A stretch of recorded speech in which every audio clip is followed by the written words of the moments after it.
história. A gente vai fazer agora a segunda parte dos exercícios sobre o primeiro reinado no Brasil. 6.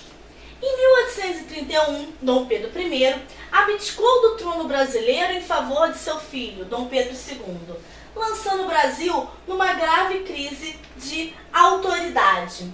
Sobre o contexto que levou Dom Pedro à abdicação, julgue as afirmativas e identifique a combinação correta. Abdicação, essa palavra aparece muito, só para tentar ficar mais fácil para você.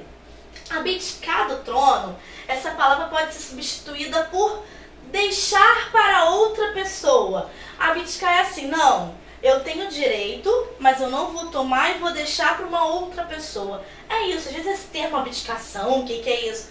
Muito simples, é você abrir mão do seu direito e nomear alguém para ficar no seu lugar. Entendido? 1. A morte de Dom João VI, rei de Portugal, agravou a situação política brasileira, pois Dom Pedro I aumentou seu interesse pelos acontecimentos em sua terra natal. É aquela questão da sucessão ao trono, né? Dom João VI morre, abdica, ou seja, deixa, né? Quando passa, vai para Dom Pedro I. Dom Pedro I vai aqui no Brasil e fala, não, deixa para minha filha. Só que Miguel, irmão de Pedro, vai lá e pega o trono para ele. 2. O assassinato do jornalista Líbero Badaró foi creditado a opositores de Dom Pedro I, e a população se revoltou contra aqueles que criticavam o imperador. Exatamente isso, né? Você começava, tinha a morte do jornalista, que foi creditado ao imperador. Aí eu pergunto só uma coisa para você, a população se revoltou contra aqueles que criticavam o imperador? 3. A Noite das Garrafadas foi um exemplo da instabilidade política no Brasil. Olha aqui as respostas, gente. Apenas a afirmativa 1 é correta. Afirmativa 1 e 3 são corretas. 1 e 2 são corretas. 3 é a única falsa. Vamos lá, uma por uma. A primeira, a morte do rei de Portugal agravou a situação. A gente já viu que tá certo. Então, ó, ok. Então, se você vê que aqui a afirmativa 3 é a única falsa, todas aqui ainda são possíveis. 3. A Noite das Garrafadas foi um exemplo da instabilidade política no Brasil. Correta, né? Garrafadas foi aquela luta brasileiros e portugueses. Então, apenas a alternativa 1 é correta? Você já sabe que não, porque a 3 também está certa. Aí você vê, a afirmativa 3 é a única falsa. Não, você já sabe que é a certa. Então você vem aqui, ó. Isso daqui é uma macetezinho mesmo para você fazer prova, para ficar fácil de identificar. Então você sabe que tem que ter na resposta a 1 e a 3. A afirmativa 1 e 3 são corretas. Você fala, pode ser.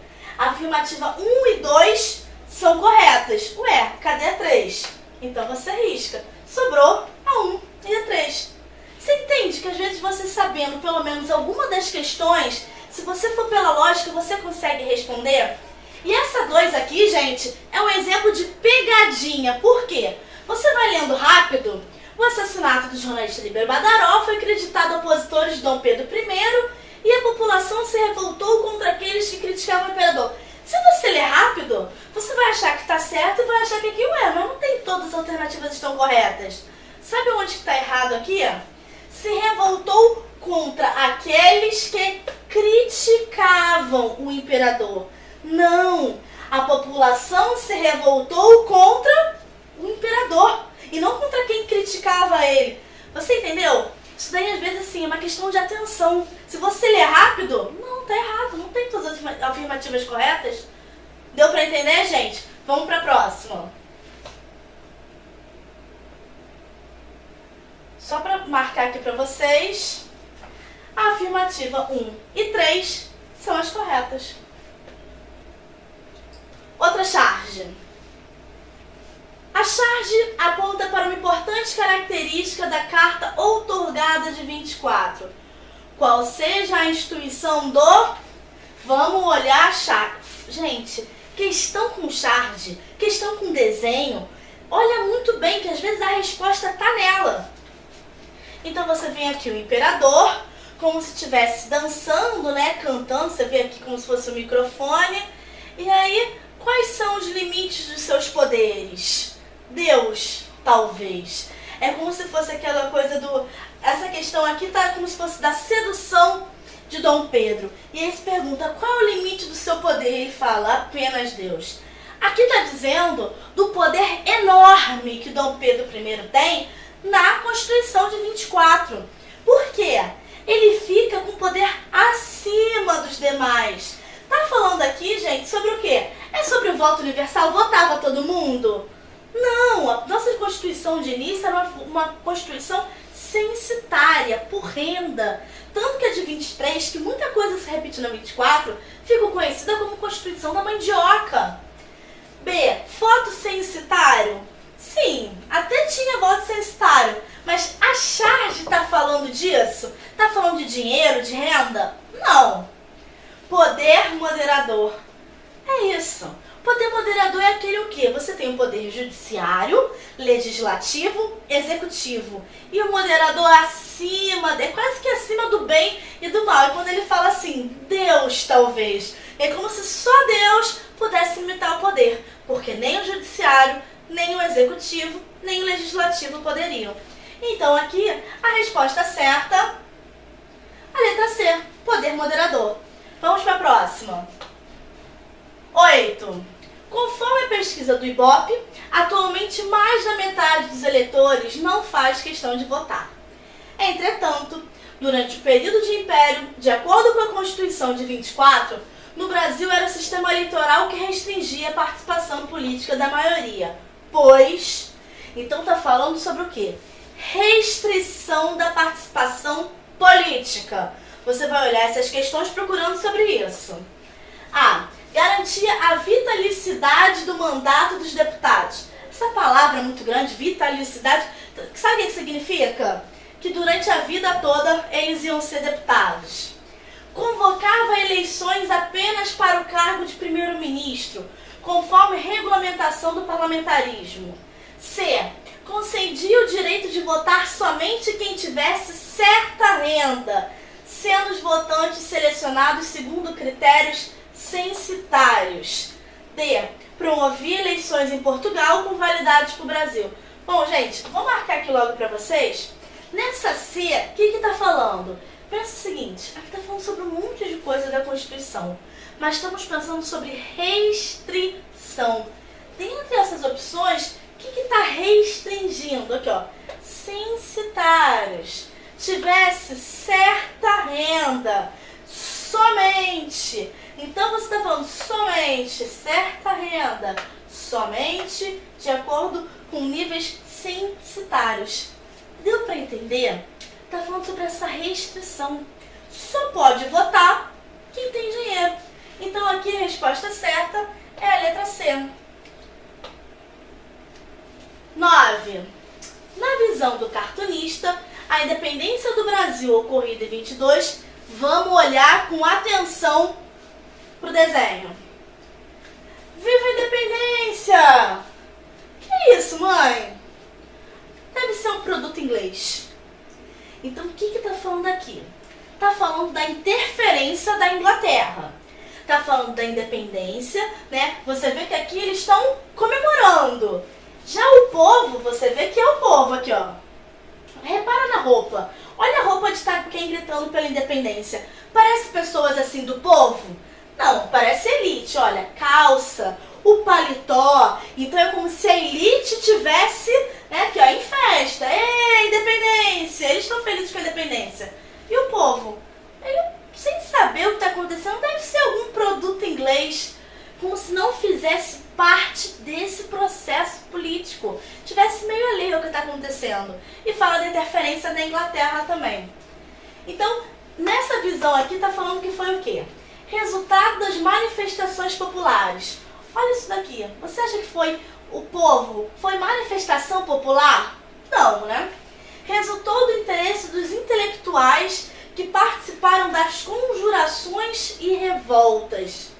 É isso que está mostrando na charge? Mesmo que fosse verdade, mesmo que tivesse certa essa afirmação, a charge está falando sobre isso? Não. Decorreu da visão humanitária dos ingleses em relação à exploração da colônia. Tá criticando? Tá dizendo que os ingleses foram humanitários? Acho que não.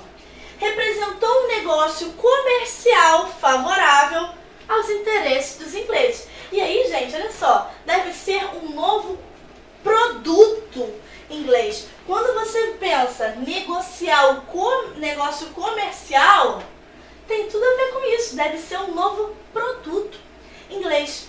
Então, a resposta dessa questão, letra D, exatamente isso. Vamos lembrar um pouquinho, sabe o quê? Tratado de Comércio e Navegação. O que isso significa? Taxação dos produtos ingleses eram menores que a taxação dos produtos de Portugal. A Inglaterra entrou com tudo no comércio brasileiro. Vamos agora para a última questão. 10. O reconhecimento da independência brasileira por Portugal foi devido principalmente... Vamos lá, reconhecimento. Não adianta apenas Pedro ficar às margens do Ipiranga gritando independência ou morte. É necessário também que os outros países reconheçam que o Brasil agora é independente. Liberdade, liberdade, abrasadas sobre nós. É isso, não adianta só fazer isso. Tem também que ter reconhecimento. O primeiro a reconhecer foi quem? Estados Unidos. Porque tinha o lema América para os americanos. Né? Era a não interferência dos países europeus nos assuntos aqui da América. Que hoje em dia a gente brinca que é América para os americanos no sentido de América para os Estados Unidos. Aqui a gente está falando sobre a questão de Portugal. Portugal aceita a independência depois do quê? Mediação da França e dos Estados Unidos e a atribuição do título de imperador perpétuo. Gente, a França era Napoleão. A corte veio para o Brasil brigado com Napoleão. B. Mediação da Espanha e renovação dos acordos comerciais de 810 com a Inglaterra. C. A mediação do Lord Strangford e o fechamento das cortes portuguesas. A mediação da Inglaterra e a transferência para o Brasil de dívida com libras contraídas por Portugal no Reino Unido. E é a mediação da Santa Aliança. Gente, a Inglaterra era a grande nação aliada de Portugal. A mediação da Inglaterra aqui foi decisiva. E mais, Portugal deixa o Brasil independente, mas fala, olha só, paga um dinheirinho aí porque a gente ganhava muito dinheiro com você. Quem empresta esse dinheirinho? A Inglaterra. Quem devia muito dinheiro à Inglaterra? Portugal. Parte do dinheiro já fica retido logo na fonte. Então a resposta certa é a D. Foi a Inglaterra que mediou essa transferência de dinheiro para o Brasil e já pegou parte da dívida que tinha Portugal com a Inglaterra. Bom, a gente vai ficando por aqui nesses exercícios sobre o primeiro reinado brasileiro. Tchau!